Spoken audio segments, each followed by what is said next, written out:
공포의 폐막식. 하나님께서는 여간해서 진노하시는 분이 아니시다. 그분은 오래 참고 오래 기다리신다. 지나칠 정도로 세대를 넘어 지루하게 오래 기다리신다. 그런 하나님께서 진노를 하실 때가 있다. 노아 시대의 인류에게 진노하셨고 소돔과 고모라 도시에 노하셨다.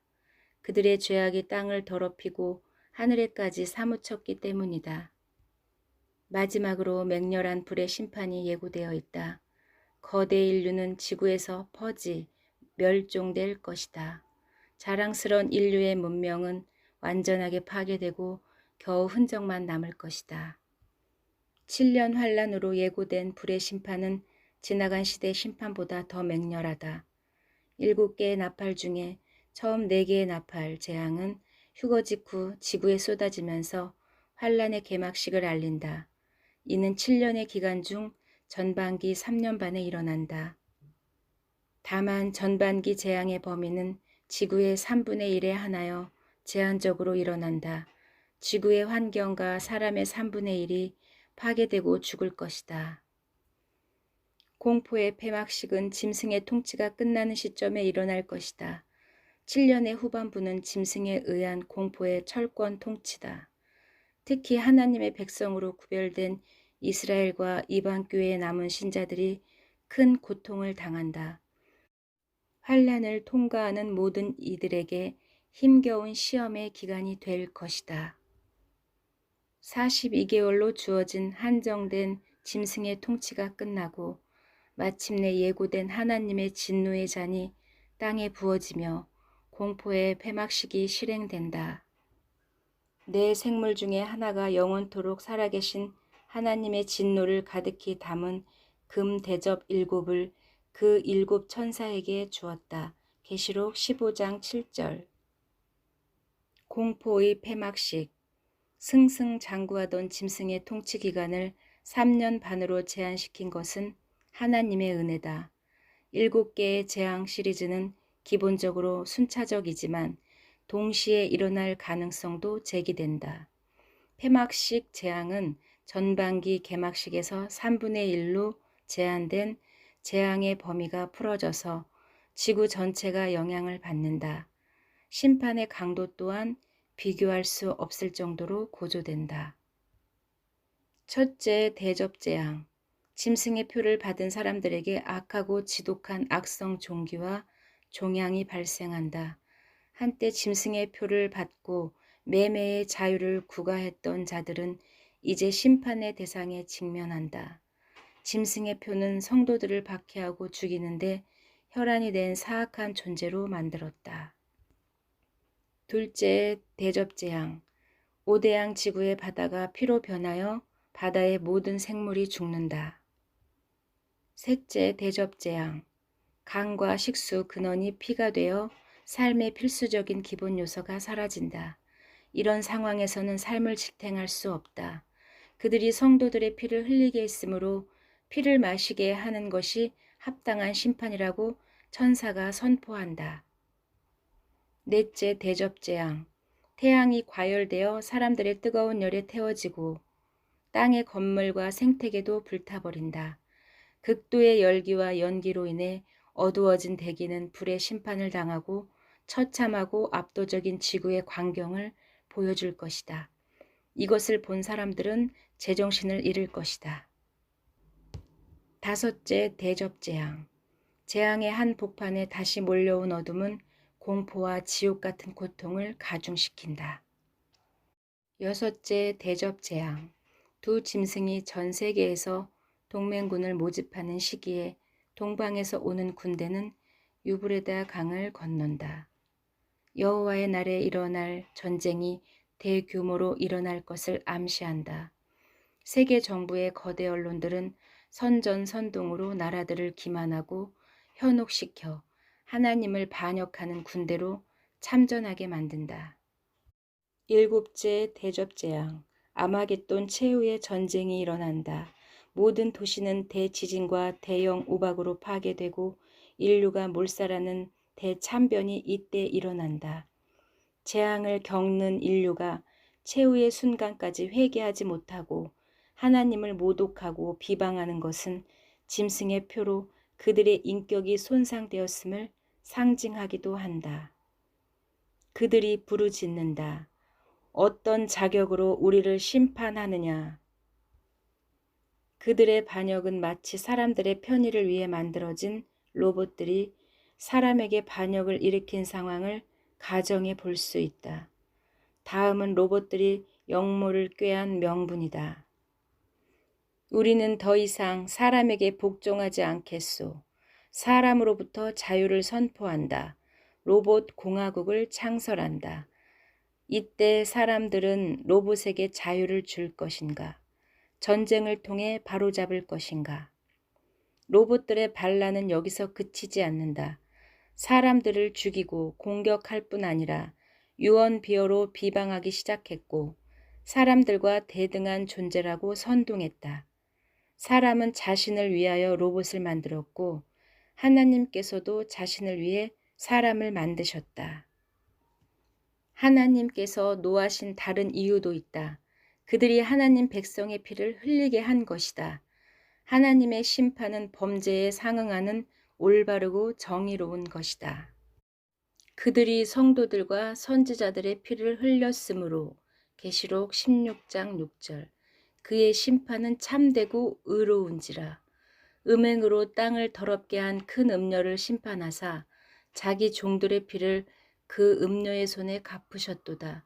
계시록 19장 2절 그들이 하나님의 이름을 비방하며 또 회개하지 아니하고 주께 영광을 돌리지 아니하더라.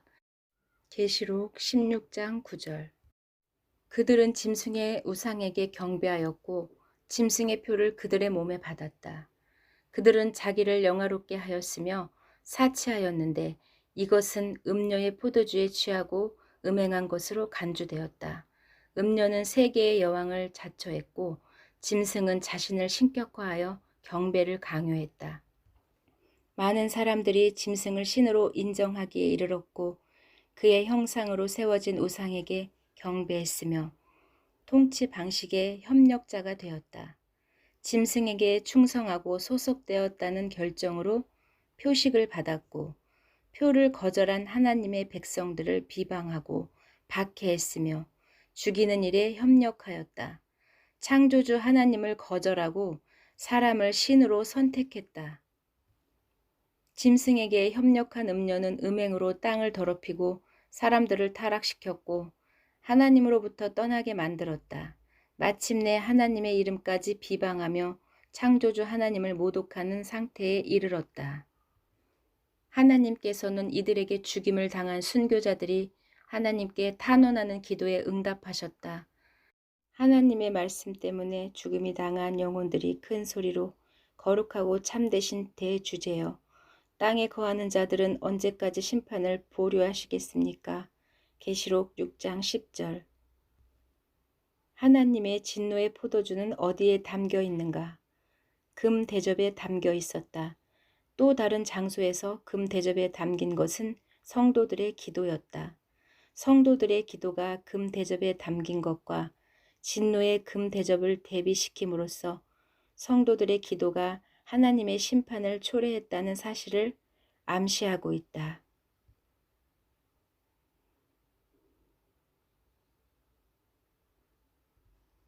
하나님의 심판은 참되고 의로우며 정확하다. 드디어 오래 참으시던 하나님의 결정적인 심판이 시작된다. 심판의 클라이막스는 마지막 7번째 대접 재앙이다.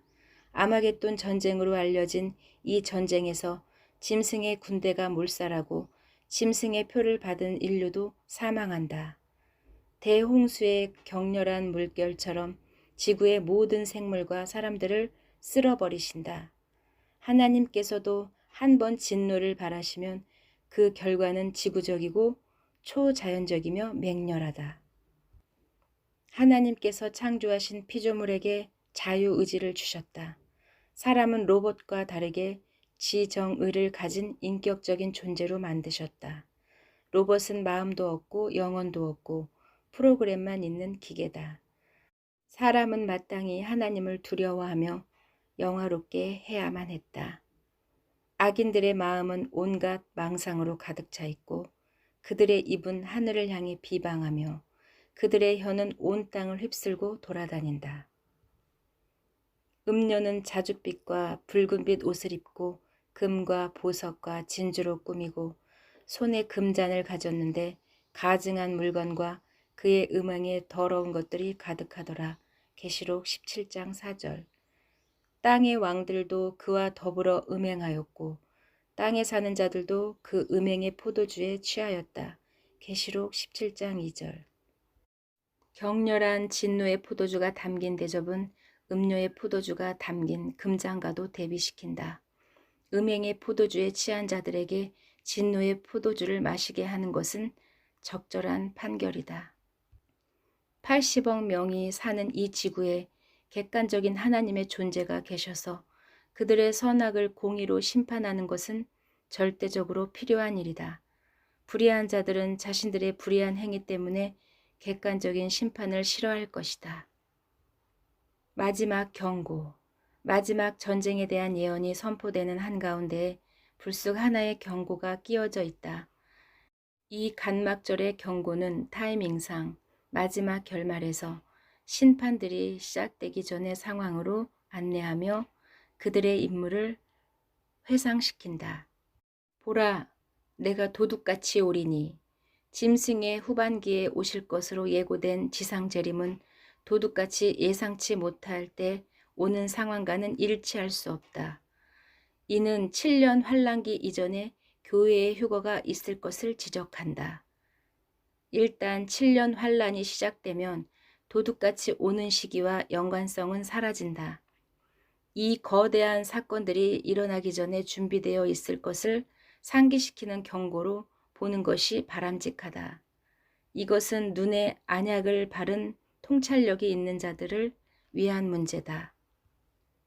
보라, 내가 도둑같이 오리니 누구든지 깨어 자기 옷을 지켜 벌거벗고 다니지 아니하며 자기의 부끄러움을 보이지 아니하는 자는 복이 있도다. 계시록 16장 15절. 이는 사실상 죽은 신자들로 채워진 4대 교회에 주신 경고이기도 한다. 공포의 폐막식을 목격하는 자들도 있을 것이지만 지금 우리도 혼돈의 시험 기간을 통과하고 있다. 교회 시대의 폐막식도 남은 자들에게는 공포가 될 것이다. 그러나 이 경고에 합당한 빌라델비아 교회는 이 시험의 기간에서 탈출할 것이다. 신부들은 하늘의 거룩한 성에서 거행되는 만찬에 참석하고 있을 것이다.